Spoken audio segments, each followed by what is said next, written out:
I'm not going to lie, I think this is going to be the happiest I'm ever going to be unless Arsenal get a ridiculous score this season when doing a football analysis episode. Today, I'm bringing you the Everton Man United game from Goodison Park, and what an upset. We've got to start off with saying that. I'm absolutely buzzing right now. Obviously, this is the potentially Robin van Persie's first game of the season for the Red Devils, and I think the majority of people, including me, were expecting Man U to win, kind of show their prowess, showing that they were here to go for the Premier League trophy this season.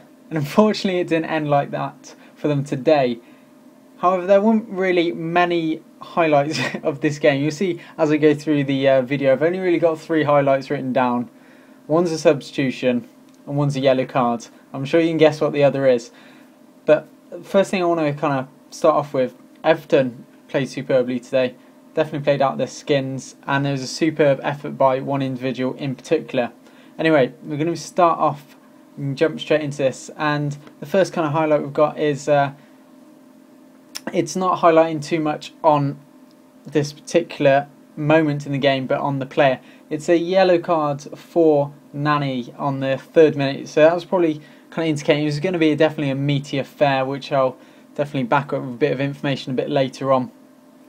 And it definitely was.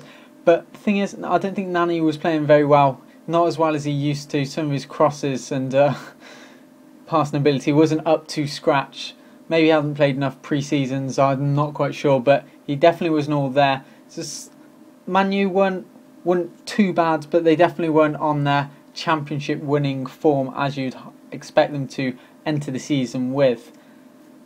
So the first half kind of comes and goes, and we get to half time. Throughout the kind of 45 minutes from the kick-off to half time, I think Everton had the lion's share of shots and possession.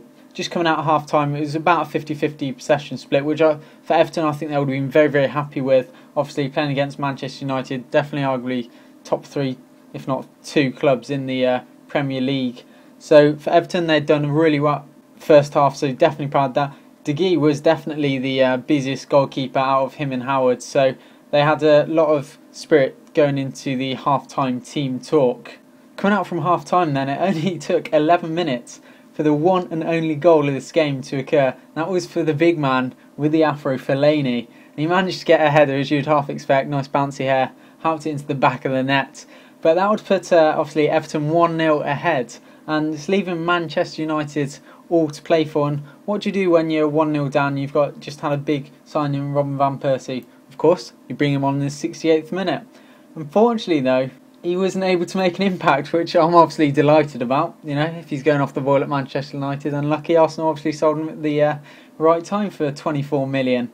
But you know, it's been a bit of a bad game when I'm reading through my highlight notes, and one of the things got written down is the 70th minute is just Everest sending in a cross. So overall, it wasn't a great game, but for Man U, it was a terrible game. It's the biggest upset of the season so far. Obviously, it's only been going 3 games, but for Everton, absolutely huge win for them. And this actually, after the first round of games, this actually leaves Man U in 16th place. So if it could stay like this for the rest of the season, obviously Arsenal need to kind of top it up from 11th a little bit. Are we a very happy man?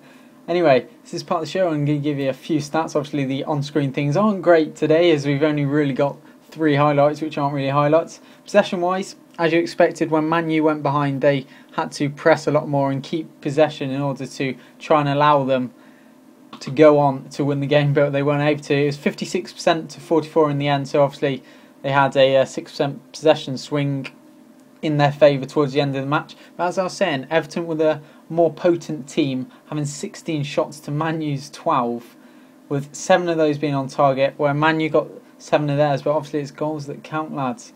Corner-wise, you could tell Man U started to press later in the game.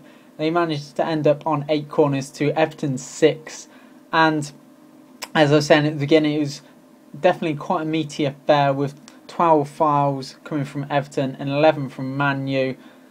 But that didn't show the full story of it, because I think Everton were definitely the better side for this game, and obviously that was shown through the goal of Fellaini. Superb effort from him, definitely man of the match for me. If you have watched this far, thank you very much for watching.